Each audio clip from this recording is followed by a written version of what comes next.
Hi everyone, എന്തൊക്കെയുണ്ട് വിശേഷം? നിങ്ങൾക്ക് എല്ലാവർക്കും സുഖമാണെന്ന് കരുതുന്നു. ഇന്ന് നമ്മൾ തയ്യാറാക്കാൻ പോകുന്നത് നമ്മുടെ കുഞ്ഞുങ്ങൾക്കും മുതിർന്നവർക്കും ഒക്കെ ഒരുപോലെ കഴിക്കാൻ പറ്റുന്ന വളരെ ഹെൽത്തി ആയിട്ടുള്ള റാഗി ലഡു ആണ്. ഇതിൽ നമ്മൾ ഓയിലോ ഷുഗറോ ഒന്നും തന്നെ ഉപയോഗിക്കുന്നില്ല. അപ്പോൾ എല്ലാവരും വീഡിയോ കാണണം. വീഡിയോ കാണുക മാത്രമല്ല, തയ്യാറാക്കി നോക്കുകയും വേണം.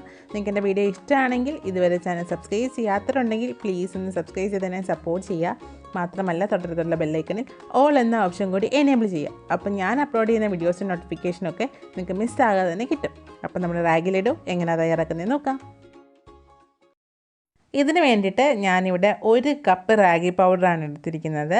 അപ്പോൾ ഇത് നമുക്ക് നന്നായിട്ടൊന്ന് വറുത്തെടുക്കണം. അപ്പം ഇത് വീട്ടിൽ തന്നെ ഉണക്കി പൊടിച്ചെടുത്ത റാഗി പൗഡറാണ്. നിങ്ങൾക്ക് ഷോപ്പിൽ നിന്ന് വാങ്ങിച്ചതായാലും പ്രശ്നമൊന്നുമില്ല. നന്നായിട്ട് ഇതാദ്യം നമുക്ക് വറുത്തെടുക്കണം. അപ്പോൾ വളരെ ലോ ഫ്ലെയിമിൽ വെച്ചിട്ട് വേണം ഇത് നല്ല രീതിയിൽ വറുത്തെടുക്കാനായിട്ട്. ഫ്ലെയിം കൂട്ടി വെച്ചാൽ ഇത് കരിഞ്ഞു പോകാനുള്ള സാധ്യത കൂടുതലാണ്. അപ്പോൾ ഫ്ലെയിം എപ്പോഴും ലോ ആയിട്ട് തന്നെ വെക്കാൻ ശ്രദ്ധിക്കണം. പിന്നെ ഇതിന് നല്ലൊരു മണം വരും, മൂത്ത മണം നന്നായിട്ട് വരും. അപ്പോൾ മാത്രമാണ് നമ്മളിത് ഓഫ് ചെയ്യാനുള്ളത്. ഏകദേശം ഒരു 5-10 മിനിറ്റോളം എടുക്കും നല്ല രീതിയിലൊന്ന് മൂത്ത് കിട്ടാനായിട്ട്.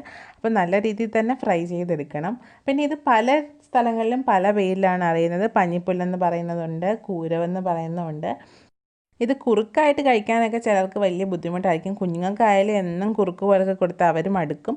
അപ്പോൾ ഇതുപോലെ വ്യത്യസ്തമായിട്ടൊക്കെ കൊടുക്കുമ്പോൾ അവർക്കും ഒരു ചേഞ്ച് ആവും, കഴിക്കാനും ഇൻട്രസ്റ്റ് ആവും.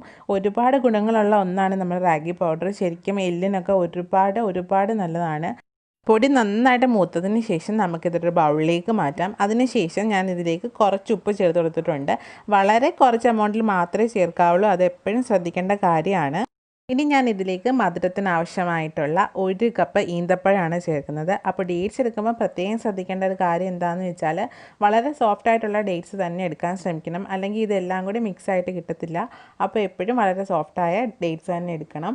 ഇത് നമുക്ക് ഒരു മിക്സിയുടെ ജാറിലേക്ക് ഇട്ട് കൊടുക്കാം. മിക്സിയുടെ ജാറിലേക്ക് ഇട്ട് കൊടുക്കുന്ന സമയത്ത് ചെറിയ പീസസ് ആയിട്ട് ഇട്ട് കൊടുക്കുകയാണെങ്കിൽ നമുക്കിത് വേഗം തന്നെ അരിഞ്ഞ് കിട്ടും. ഇനി ഇതിലേക്ക് നമ്മൾ അണ്ടിപ്പരിപ്പാണ് ചേർത്ത് കൊടുക്കാൻ പോകുന്നത്. ഫ്രൈ ചെയ്ത് വെച്ചിരിക്കുന്ന അണ്ടിപ്പരിപ്പാണ്.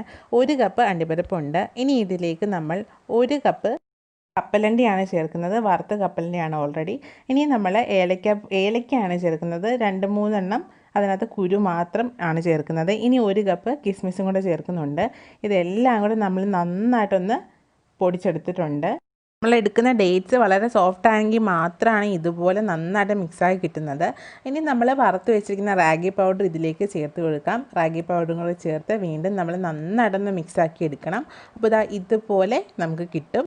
ഇനി ഇത് നമ്മുടെ കൈ ഉപയോഗിച്ച് നന്നായിട്ടൊന്ന് കുഴച്ചെടുക്കണം. അപ്പം നല്ല രീതിയിലായി കിട്ടും. നമുക്ക് നന്നായിട്ട് ബോൾസ് ആക്കി എടുക്കാനും പറ്റും. ഇത് ലഡു പോലെ ഉരുട്ടാതെ തന്നെ വെറുതെ ഇങ്ങനെ കോരി കഴിക്കാനും നല്ലത് തന്നെയാണ്. അപ്പോൾ കുഞ്ഞുങ്ങൾക്കാകുമ്പോൾ നമ്മൾ ലഡുവിൻ്റെ ഷേപ്പിലൊക്കെ കൊടുക്കുന്നതായിരിക്കും നല്ലത്. അതൊക്കെ കോരി കഴിക്കാൻ പാടായിരിക്കുമല്ലോ. പിന്നെ ലഡു എന്നൊക്കെ പറഞ്ഞ് കൊടുക്കുമ്പോൾ അവർക്ക് കുറച്ചും കൂടെ താല്പര്യം കൂടും. പിന്നെ വേറൊരു ടേസ്റ്റ് ആണ്. അപ്പോൾ തീർച്ചയായിട്ടും അവർ കഴിക്കും, ഉറപ്പാണ്. റാഗി പൗഡർ ഒന്ന് വറുത്തെടുക്കുന്ന താമസം മാത്രമേ ഉള്ളൂ. ബാക്കി എല്ലാം എളുപ്പമാണ്. ഒരാഴ്ചയോളം കേടാവാതിരിക്കുകയൊക്കെ ചെയ്യും. അപ്പോൾ നിങ്ങളെല്ലാവരും തയ്യാറാക്കി നോക്കണം. നിങ്ങളുടെ അഭിപ്രായങ്ങൾ എന്നെ മറക്കാതെ അറിയിക്കണം. ഇന്നത്തെ വീഡിയോ നിങ്ങൾക്ക് എല്ലാവർക്കും ഇഷ്ടമായി കാണുന്ന ഞാൻ കരുതുന്നു. വീഡിയോ ഇഷ്ടമായി ഒന്ന് ലൈക്ക് ചെയ്യുക, നിങ്ങളുടെ ഫ്രണ്ട്സിനും കൂടി ഷെയർ ചെയ്ത് കൊടുക്കുക. പുതുതായി കാണുന്നവർ മറക്കാതെ ഒന്ന് സബ്സ്ക്രൈബ് കൂടി ചെയ്തതിനെ സപ്പോർട്ട് ചെയ്യുക. അപ്പോൾ അടുത്ത ദിവസം ഒരു അടിപൊളി വീഡിയോ ആയിട്ട് നമുക്ക് വീണ്ടും കാണാം. Till then take care.